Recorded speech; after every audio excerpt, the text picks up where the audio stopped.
Assalamualaikum warahmatullahi wabarakatuh dan salam sejahtera kepada semua para pelajar. Pada kali ini anda akan belajar tentang bagaimana mengenal pasti isu kajian, tajuk kajian serta persoalan kajian melalui artikel jurnal. Dalam kebanyakan kes, pelajar yang berhubung dengan saya mengemukakan tajuk kajian sahaja tanpa latar belakang bagaimana tajuk kajian tersebut diperolehi. Para pelajar perlu membina tajuk kajian, isu kajian dan persoalan kajian berdasarkan kepada rumusan, review, penilaian dan pembacaan kepada artikel jurnal. Oleh itu, apabila anda mengemukakan cadangan penyelidikan, pastikan anda lampirkan atau sertakan bersama ulasan atau pembacaan yang telah dibuat ke atas 20 artikel jurnal. Bagaimana artikel jurnal tersebut telah mengarah atau membantu anda mengenal pasti isu kajian dan juga tajuk kajian. Dari manakah artikel jurnal boleh diperolehi? Artikel jurnal sebenarnya boleh diperolehi dengan mudah melalui website. Di sini dikongsikan beberapa laman web ataupun pangkalan data yang boleh digunakan oleh pelajar untuk mendapatkan artikel jurnal bagi membantu para pelajar menyediakan kertas cadangan. Satu, melalui Google Scholar. Kedua, melalui pangkalan data universiti di mana para pelajar boleh menggunakan laman web perpustakaan universiti dan akses kepada pangkalan data berikut iaitu Scopus, Web of Science, Emerald and Science Direct. Dan keempat-empat pangkalan data ini merupakan pangkalan data yang sesuai bagi para pelajar yang menjalankan penyelidikan dalam bidang pengurusan. Seterusnya, bagi para pelajar yang ingin membaca kajian-kajian tempatan sama ada yang ditulis dalam bahasa Inggeris atau bahasa Melayu, para pelajar bolehlah melihat kepada pangkalan data MySite ataupun ASEAN Journal. Di sini disenaraikan jurnal-jurnal yang diterbitkan oleh penerbit tempatan seperti dari universiti-universiti di Malaysia, dan anda berpeluang membaca kajian-kajian yang dibuat tentang dan juga kajian yang menggunakan responden di Malaysia.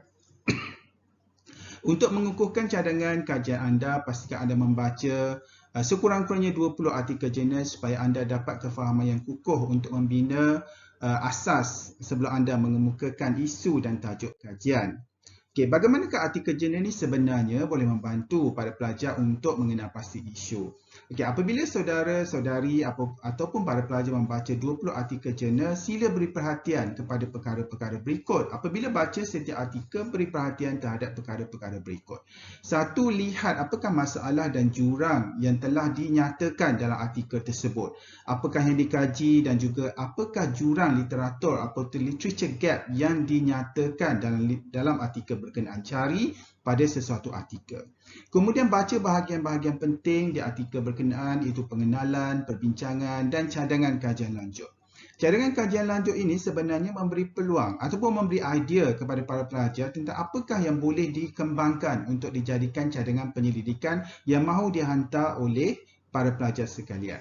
Lihat dan beri perhatian kepada prasa-prasa berikut: limited studies, little is known, future research. Ini menggambarkan bahawa tidak banyak kajian ataupun kajian yang terhad ataupun kajian masa hadapan perlu memfokuskan kepada isu-isu ini. Dan isu ini boleh dijadikan panduan oleh para pelajar untuk menyediakan proposal penyelidikan masing-masing. Okey. Biasanya isu kajian ataupun cadangan kajian yang kita kemukakan tidaklah sesuatu yang tiba-tiba muncul tanpa terkait dengan kajian-kajian sebelumnya. Oleh itu, apabila para pelajar mengemukakan kajian, pembacaan artikel jurnal adalah sangat penting kerana kertas cadangan pendidikan yang akan dikemukakan adalah berkait dengan perkembangan ilmu dan juga kajian-kajian lepas yang telah pun dilakukan. Apakah maklumat-maklumat penting dan jumlah artikel yang perlu dibaca oleh para pelajar apabila menyediakan kertas cadangan? Apabila membaca artikel, cuba lihat apakah isu utama yang dikaji dalam artikel berkenaan, apakah pemboleh ubah dan konteks kajian yang dilakukan. Pemboleh ubah dan konteks kajian ini akan memberi idea kepada para pelajar tentang model kajian ataupun isu kajian yang akan disediakan dalam kertas cadangan penyelidikan. Oleh itu, beri perhatian terhadap pemboleh ubah yang dikaji oleh penyelidik terdahulu. Kemudian fokuskan juga kepada bahagian cadangan kajian akan datang. Cadangan kajian akan datang ini sebenarnya memberi idea kepada para pelajar untuk menyediakan kertas cadangan, kerana dari sinilah akan dikembangkan ilmu dan dibuat kajian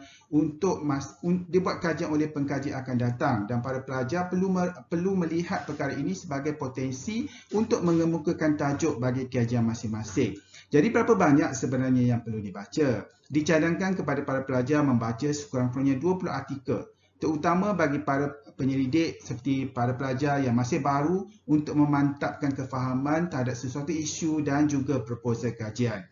Tajuk yang baik ini sebenarnya berkait dengan perkembangan dalam literatur, dalam literature. Sebab itu bacaan yang saudara-saudari buat sebanyak 20 artikel ini seharusnya bersambungan, berkaitan antara satu sama lain. Kemudian semua 20 artikel ini menyokong cadangan ataupun kertas cadangan yang disediakan oleh para pelajar sekalian. Sekian, terima kasih.